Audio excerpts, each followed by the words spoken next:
History is crowded with leaders. Kings, generals, ministers, presidents, millions of them. Most are forgotten before they're even gone. But a rare few bend history into a new shape. They rearrange borders, rewrite beliefs, redefine what humanity thinks is possible. They become not just leaders, but architects of eras. Why? Why do some leaders ignite movements that last centuries, while others barely leave a footprint? Why do some walk into history books, and others vanish into its margins? Let's step into the lives of those who reshaped the world and uncover the forces that made them unforgettable. The paradox of leadership. History doesn't reward power alone. Plenty of rulers held enormous power, armies, treasuries, absolute authority, yet changed almost nothing. Meanwhile, others began with nothing but conviction and set fire to entire civilizations. The paradox is this: leadership isn't about control, it's about transformation. And transformation requires three forces, not just in history, but in human nature. A moment of instability, a mind that sees differently, a movement that outlives its creator. Remove any one of these, and even the strongest leader fades. Let's watch these forces collide. The right moment. How crises give birth to worldmakers. Great leaders rarely emerge in peaceful, stable times. Why? Because stability doesn't demand imagination. Crises do. Case study: Abraham Lincoln. America didn't need a visionary during calm years. It needed one when the nation was literally tearing itself apart. Lincoln didn't create the crisis, but he understood it. He recognized that the Civil War wasn't just a military conflict, but a moral and ideological rupture. He framed it as a struggle over the soul of the country. He didn't just preserve a union, he redefined what the union meant. Case study: Catherine the Great.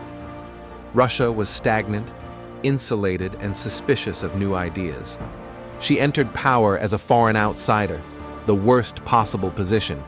But the instability of her husband's failed rule created a vacuum she could fill with reform, modernization, and cultural explosion. Case study: Nelson Mandela. South Africa didn't need a leader who could simply win elections. It needed someone who could heal wounds that seemed unhealable. Mandela emerges not from stability, but from the ashes of apartheid. Crisis is the furnace that forges transformative leadership. Without chaos, their brilliance would remain invisible. But crisis alone is not enough. Every era is filled with turmoil. So what makes one person see possibility where everyone else sees disaster? Seeing the invisible, the leaders with X-ray vision. Transformative leaders aren't necessarily the smartest or strongest.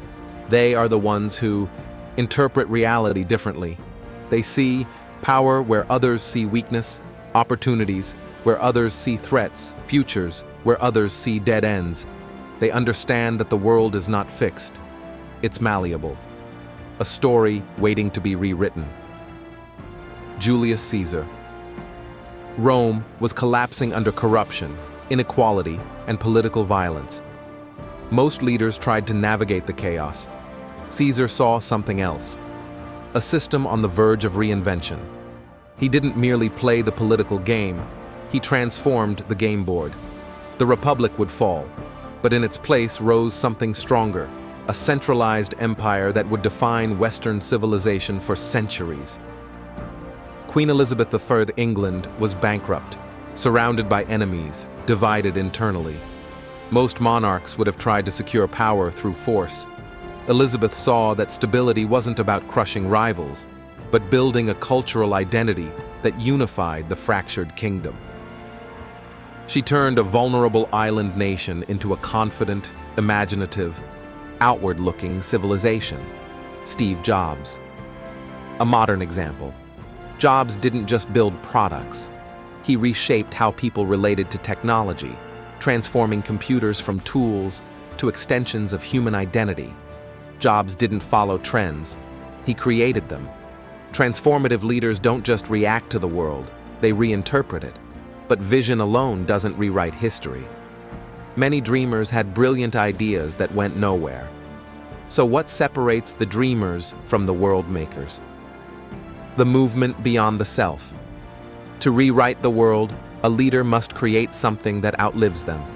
A movement, a system, a philosophy, a myth, something that can survive beyond a single lifetime. Alexander the Great. He conquered much of the known world by age 30. But conquest alone isn't why he became legendary. His real achievement was spreading Greek culture, science, and thought across continents. A single leader died young, but Hellenistic civilization endured for centuries. Muhammad, one man in a tribal desert society, united fractured clans under a revolutionary moral and social framework. After his death, the community he built expanded into one of the world's greatest civilizations, driven by shared belief, shared law, shared purpose. Gandhi. His movement didn't depend on his physical strength, but on a radically new idea. Freedom achieved not by violence, but by moral resistance. Gandhi won independence not by leading armies, but by leading consciences. Modern example, Martin Luther King Jr. He didn't simply demand rights for African Americans. He framed the civil rights struggle as a test of America's moral integrity. He tethered the movement to values, not just politics. Even after his assassination, the architecture of his movement remained. But if great leaders share these forces, the right moment, a visionary mind, a lasting movement, why do so many leaders in history still fade? What causes most leaders to be forgotten? Why most leaders fade into obscurity? 1. They chase power, not meaning. Power is temporary, meaning is durable. Leaders who seek power for its own sake leave behind nothing but empty monuments. Leaders who attach themselves to a deeper purpose leave behind civilizations. 2. They mistake authority for influence. Authority is given, influence is earned. You can force people to obey, but you can't force them to believe. 3. They fail to adapt. History rewards evolution, not rigidity. The Qing dynasty couldn't adapt to industrial modernity. The Soviet Union couldn't adapt to economic reality.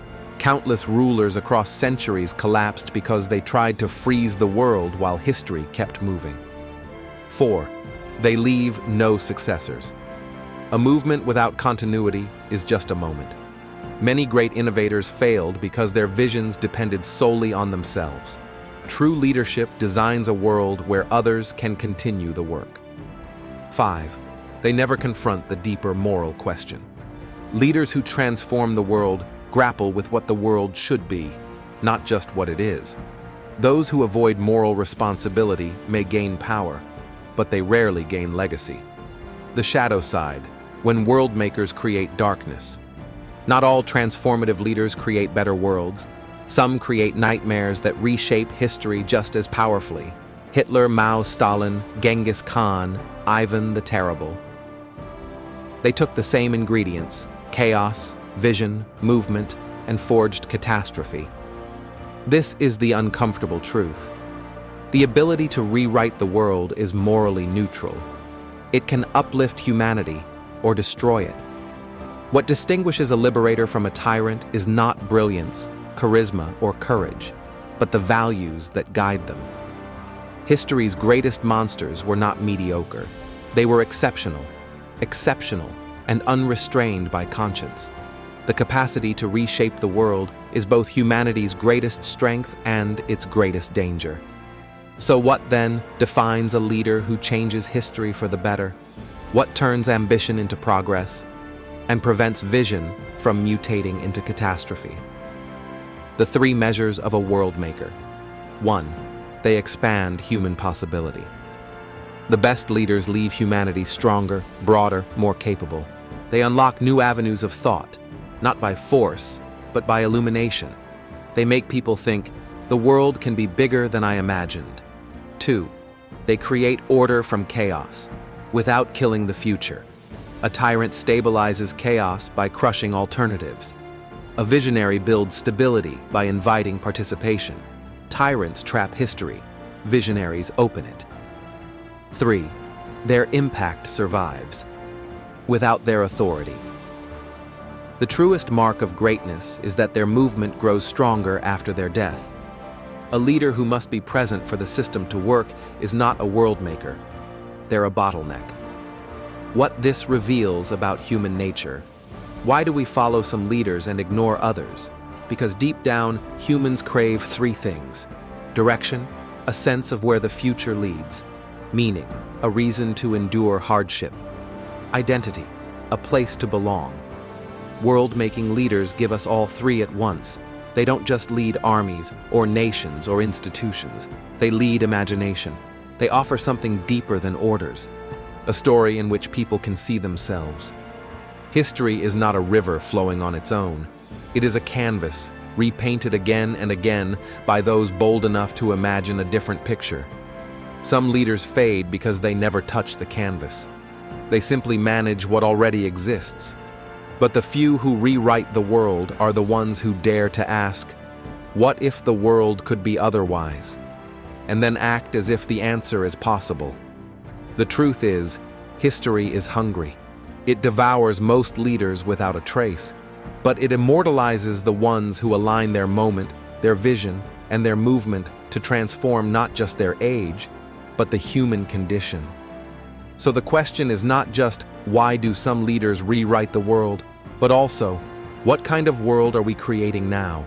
And who among us will shape what comes next?